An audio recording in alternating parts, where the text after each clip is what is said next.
Just thought I'd make another quick video for the key organic terms, but do it slightly differently to the previous one where I had formulae of organic compounds and you had to categorize them by aromatic, cyclic, alicyclic and so on. If you want to try that video, the link to it should be on the top of the screen now.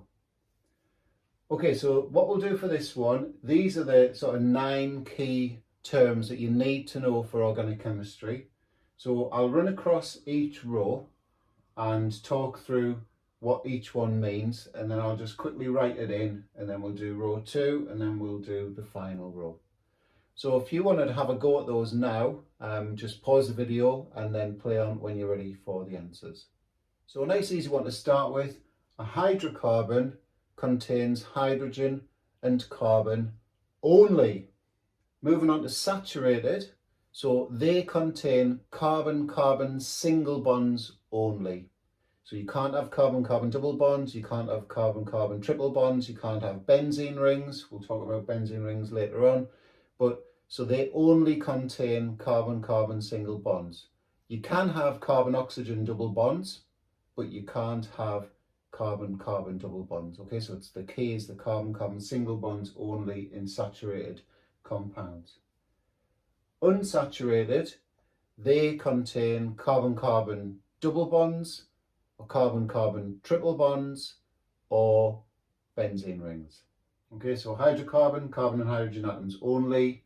Saturated, carbon-carbons must be joined together with single bonds only.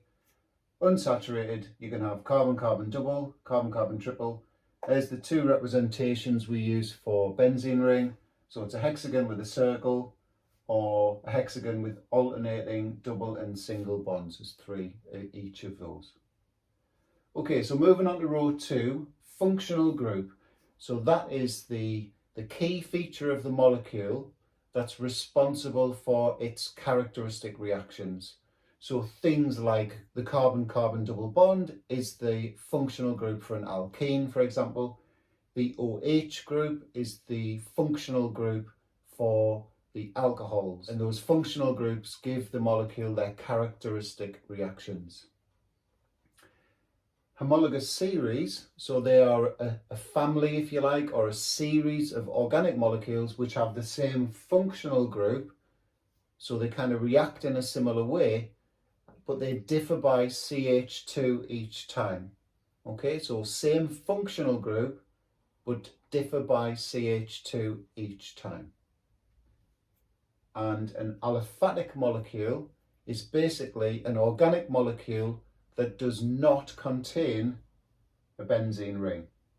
Okay, so I'll just read those back. Functional group, key part of molecule, responsible for reactions. Homologous series have the same functional group, differ by CH2. Aliphatic compounds are organic compounds that do not contain benzene rings. Okay, so final row now. So an aromatic compound is the term used for any organic molecule that contains a benzene ring. Okay, so it doesn't just need to be benzene on its own. As long as there's a benzene ring in the molecule, we class it as aromatic and obviously not aliphatic. A cyclic compound is basically just any kind of ring. Okay, any kind of ring.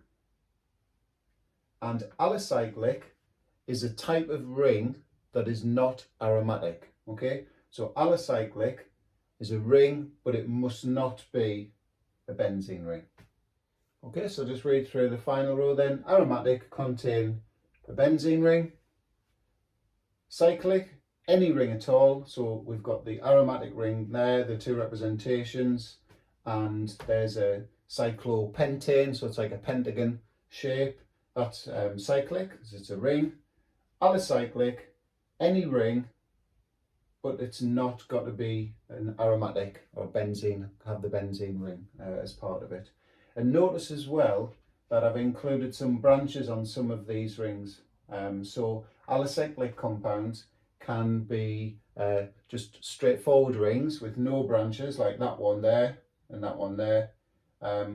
Or you could have branches coming off them as well. That's absolutely fine.